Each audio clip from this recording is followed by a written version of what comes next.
Hi mga viewers kong tunay.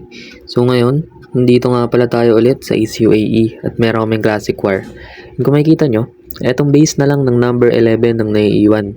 So naka-flag nga pala sa atin yan, kaya pala yan yung naiiwan dyan.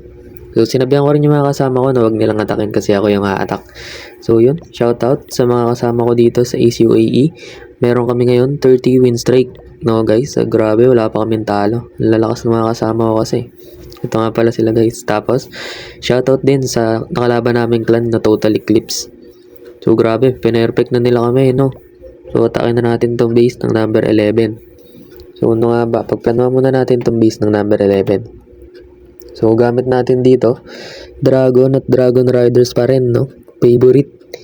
So dito, ano magandang plano? Pwede sana tayo dito mag-Dragon Duke Charge sa baba. Tapos tamaan natin ng Giant Arrow tong dalawang air defense sa may bandang kanan. Medyo masakit nga pala yung gitna na ito, no? May rage spell. Pero sige, try natin. Takin natin yung base ng number 11.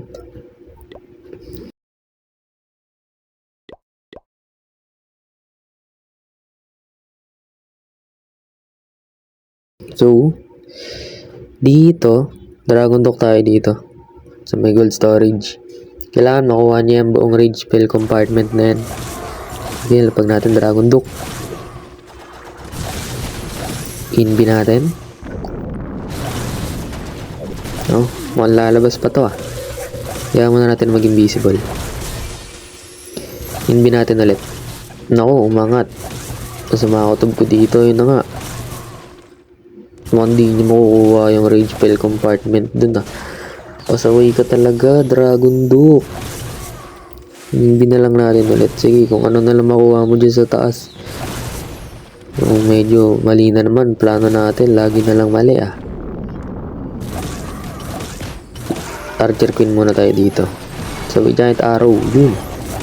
Sukat na sukat. Hinbi natin, Dragon Duke. So, Archer Queen dito, nagagawa na ng panel. Lapagin natin yung Dragon. Tapos, Warden, Minion Prince, Skywagon. Lapag na rin natin kaya yung labahan dyan mamaya. Ando naman yung air defense sa taas eh. Yan, tapos yung Dragon Rider, sama na natin dyan. Totem muna tayo dito. Pan-distract sa depensa. Priest pala yun. Tapos, lapag tayo ng Baby Dragon doon sa gilid. Overgrowth natin tong gitna. Yan, kasi medyo masakit yan pag nag-activate. Tapos kung makikita nyo, diretso na lang papuntang town hall yung daan ng mga dragon natin, no? Well, basagin muna natin itong air defense sa taas. Pag natin ng rocket balloon. Di pa nabasag. Swerte, may tornado trap.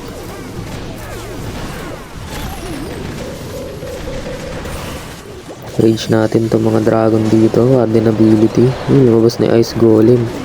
Poisonin natin yung ice golem na yan. Tapos makikita nyo, wala na. 3 star na tong base na to. Pwede pa ata natin swag tong priest eh. Tsaka tong nag-iisang totem. So kahit di na natin buhayin si Dragon Duke, no? 3 star na to guys. Yun, pass forward natin para mabilis. So ayun, 3 star natin yung base ng number 11. So dahil dyan, 105 na pares yung score. So, matatapos tong laban namin na draw. Pero, syempre, may isa pa tayong attack. Gamitin natin yung attack natin na isa. So, shoutout ulit sa kalaban natin, no? Ang lalakas nyo talaga. Pinerfect nyo kami. Mga palo. So, shoutout din sa mga kasama ko, no? Syempre, di kami magpapatalo. May 30 win streak kami. So, yun. May isa pa tayong attack. Atakin natin yung base ng number 1. Tignan mo natin kung anong itsura ng base niya. So, medyo mahirap patamaan ng Giant Arrow tong ano niya, base niya. Request muna tayo ng backup, tapos atakin natin yan. Yan, no? Atakin na natin tong base ng number 1. So, dito, plano natin, tayo mag-Dragon Duke Charge. Naisip ko dito na lang sa baba eh. Yun o, dyan. Kuha tayo ng bali dyan gamit si Dragon Duke. Tapos, siguro sa taas tayo mag-Giant Arrow. Patamaan natin yung air defense. Yan, yung air sweeper. Ewan ko lang kung tatamaan yung air defense dito sa dulong baba. Pero sige, try natin. Try natin kung tatamaan. Pag hindi, edi wala. Dragon Talk muna tayo dito sa baba. Yan, no? ENB. Sumunod ka na, please. Kunin mo na kung anong gusto ko. Yan, mag-ENB ka dyan. Nabuli mo yung Barbarian King. Punta ka Inferno. Yan, nice one. ENB ulit. Nice. Mawa mo kaya yung Rage Compartment. Hindi, bababa si Dragon Talk. Sige, okay lang yan. ENB ulit.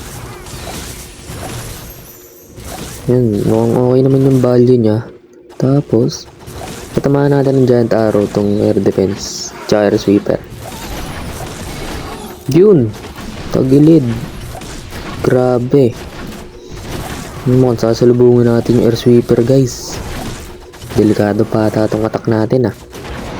Sige, laban na yan. Lapag na yung Dragon, Warden, Minion Prince.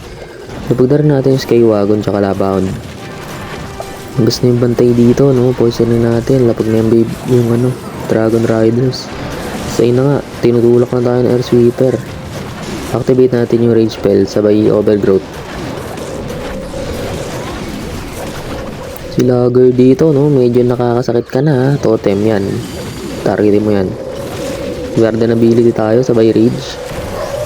Para mapabili sila sa gitna, freeze natin yung Fire Spitter. Feeling ko kaya pa to. No, kaya pa to. Totem muna tayo sa likod. Yun lang, nabuhay yung Revenge Tower. Patay ang Skywagon. Pero si Dragon Talk, no, di pa namamatay. Revive spell pa rin tayo, eh. Oh. Di pa siya namamatay. Grabe, mortal. Saan natin gagamitin dito yung Minion Prince ability?